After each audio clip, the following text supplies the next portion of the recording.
大家好，我是心源。这期视频我们讲《佛陀传》里佛陀开悟这一章。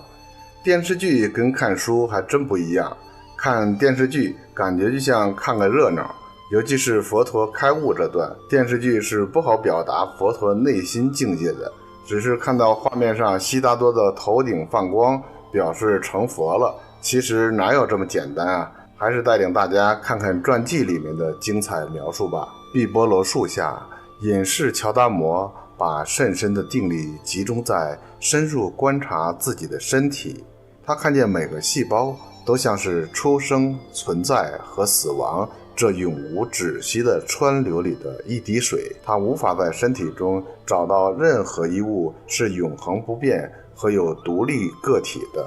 融入在他身体之流的有感受之流，而每一个感受就是一滴水，这无数的点滴又一起挤迫在出生、存在和死亡的过程里。一切感受是美好的，另一些则是差强人意的，更有一些是不偏不倚的。但他所有的感受并不恒久，它们的出现与消失就如体内细胞生灭一般的无常。接下来乔达摩用他的定力去探查身体及感受支流与并流的思想之流。思想之流的点滴在出生、存在和死亡的过程中彼此交融，互相影响。如果思想正确，万象的实相很容易便显现出来。如果一个人的思想不正确，实相就被蒙蔽着。一般人就是因为存有错误的见解而被困于无情的苦海里。他们相信那些无常的东西是恒常的，无自性的东西是有独立本体的，无生灭的东西是有生灭的，而他们又把不可分割的分成不同的部分看待。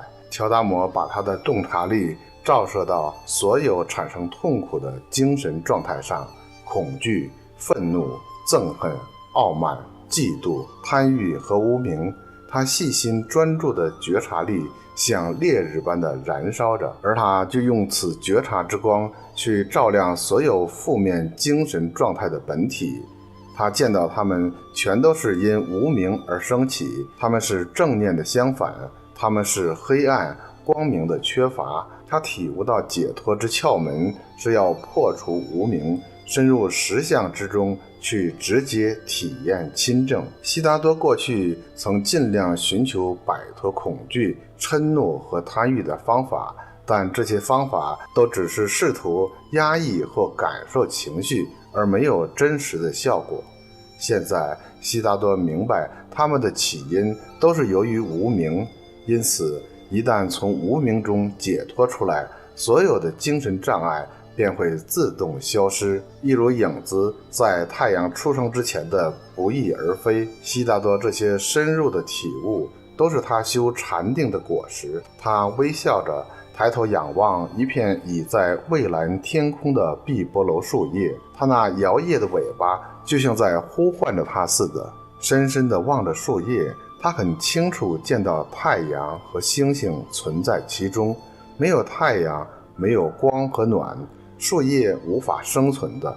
就是这样，因为那样他又见到了泥土、时间、空间和心识全都同时存在树叶里面。其实那一刻整个宇宙都存在那片树叶之内，那树叶的真实简直就是一个奥妙的奇迹。我们通常以为一片树叶只是在春天生长，但乔达摩却见到它久远以前已存在于阳光、白云、那棵树和他自己。如果见到那树叶从未来出生过，他也会见到他自己从没有出生过。树叶和他自己，两者都只不过是显现出来罢了，他们根本从未出生过，也是永不可能灭亡的。有了这种彻悟，生与死、出现与消失都一并溶解，而树叶和他自己的真面目便随之流落出来。他体会到任何一种现象的存在都是引致其他现象产生的可能性，单一之中包含所有，而所有也存藏于单一。那片树叶与他的身体为一，他们彼此都没有个别永恒的自体，任何一样都不能说脱离宇宙其他的一切独立生存。见到所有现象的互依性，悉达多了悟到一切事法皆空，一切事物都根本没有个体独立的体性。他明白到互依性和无我这两个原理就是开启解脱之门的钥匙。薄薄的云在天空中漂浮而过，给透光的碧波罗树叶扫上了白色的背影。或许这晚白云会遇到冷风而变成雨水，云是一种现象，雨又是一种，云也是无生无灭的。乔达摩想，如果白云明白这个道理，当它变为雨水落在高山、森林和稻田的时候，他肯定会欢欣地歌唱起来，燃亮了他色身、感受、思想、行念和意识的川流。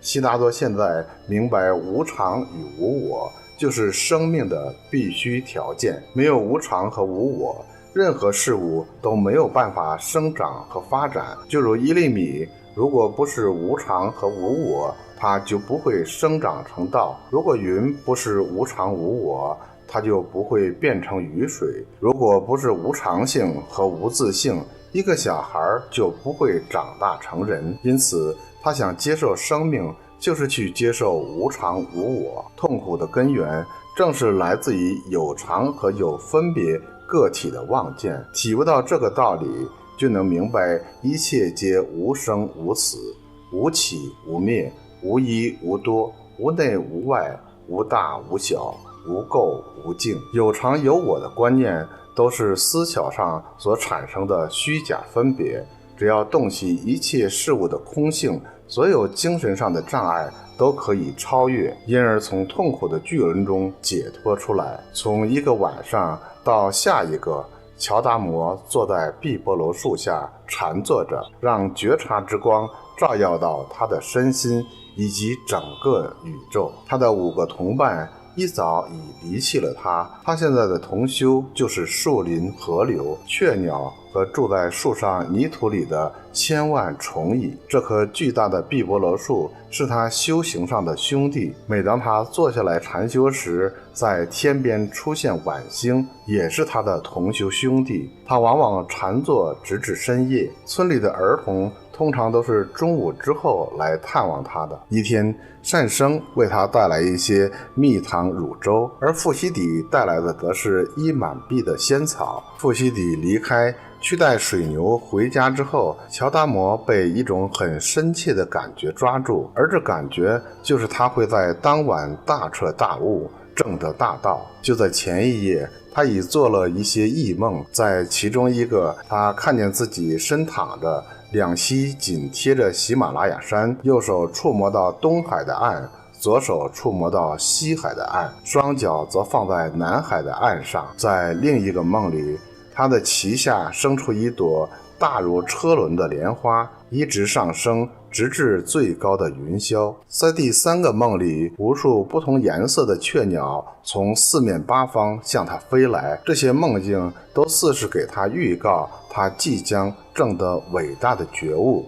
那天黄昏，乔达摩在河边行禅，他步进水中沐浴。初夜将至，他回到碧波罗树下坐着，他看着树下新铺上的尸骨草，微微地笑着。他就是在这棵树下曾于禅定中得到一些重要的发现，现在他期待已久的时刻渐渐接近，证得大道之门即将开启。不缓不急，悉达多慢慢地盘腿，加扶连坐，他望向远处的河水，在轻吹着沿岸小草的微风中悄悄地细流着。夜里的森林虽然恬静，它却仍然活跃在它的周围，上千的各式昆虫在叫，让他的觉察力转到他的呼吸上去，然后轻轻地闭上眼睛。晚星在天边出现了，痛苦消失了，一切都不同了。通过念念留心专注的觉察，悉达多的心身和呼吸都达至完满的合一。他在念力上修习，使他培养出很大的定力，而他就是用这种定力帮助他关照他的身和心。进入甚深禅定后，他可以辨察到，当他的身体内存在着无数的众生，这包括了有机和无机的矿物、苔藓、昆虫、动物和人等。在那一刻，他也觉察到所有其他众生就是他自己。他看见自己的过去和所有生世的生生死死，他看见无数的星体和世界的建造与毁灭，他感受到所有生灵的喜悦与悲哀。这些生灵包括胎生、卵生和细胞分化而成的。他看见自己体内每一个细胞都蕴藏着天地万物，而且更跨越过去、现在和未来。那时刚好是夜里的第一更，乔达摩进入甚深的禅定，他见到无数世纪的盛衰成败，他见到无数众生所经历的生生世世，他见到这些生死全都只是现象，而并非实相，就如万亿的波浪不停地在海面上起伏。大海本身是不落生死的，只要波浪明白它们其实是海水，它们便同样可以超越生死，不再惧怕，而获得内心平静和安稳。这个证悟令乔达摩自己也超越了生死的罗网。他笑了，他的微笑就像深夜里绽开的花朵，发散着一环荣光，那是属于妙观察的微笑。因妙察可以了悟一切烦恼的破灭，这是他第二更所证悟的体悟。就在那时，雷声突然响起，巨闪的电光划过天际，仿佛把天空撕成两片，重重的黑云掩盖了月亮和星星，跟着是滂沱大雨。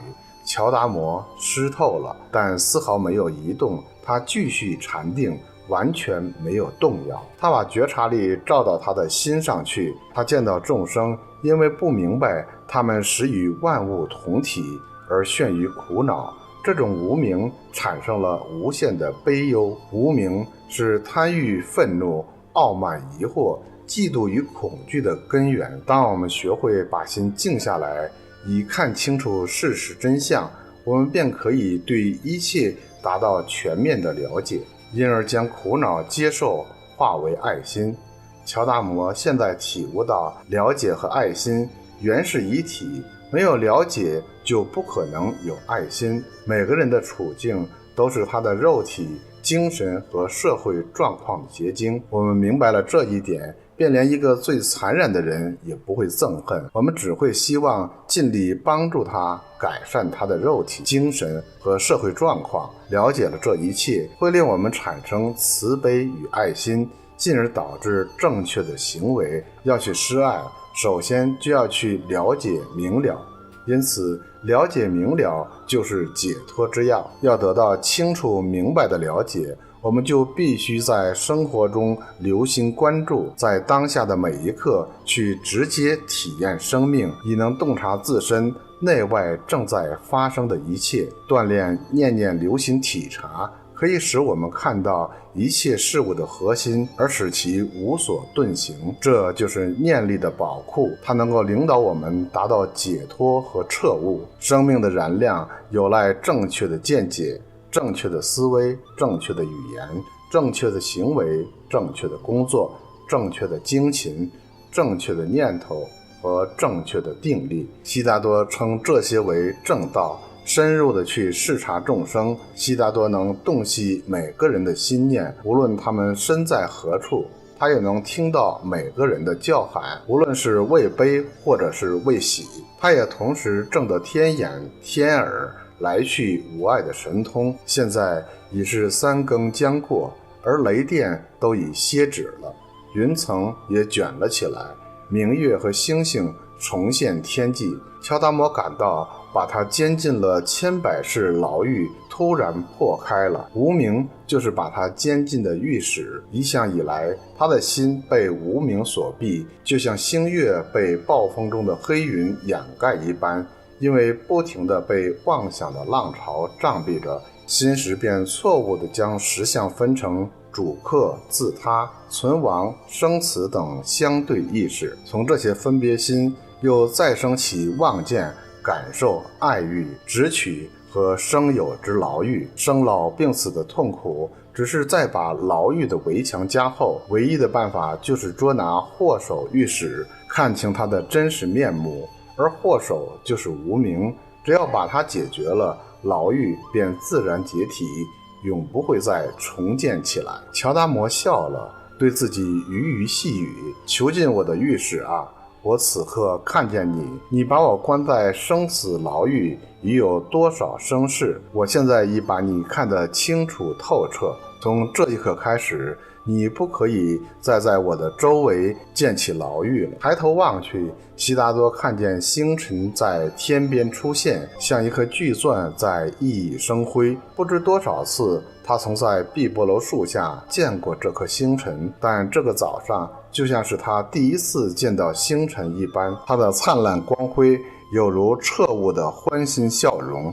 悉达多凝望着星辰，油然而生的慈悲使他感叹起来，所有众生都潜藏着开悟的智慧种子，可惜我们多生多世都被淹没在生死的汪洋里。悉达多知道他已找到大道，达到他的目的，所以他的内心平和自在，从他的彻悟中流落出来，是对众生的一股深切的爱。悉达多知道他已找到大道，达到了他的目的，所以他的内心平和自在。他回想起这些年的寻觅当中经历过的失望与艰苦，他想起父母、姨母、耶输陀罗、罗侯罗和他的朋友，他又想起王公加比罗卫国，他的人民与国家，以及所有在痛苦贫苦中生活的人，尤其是小孩。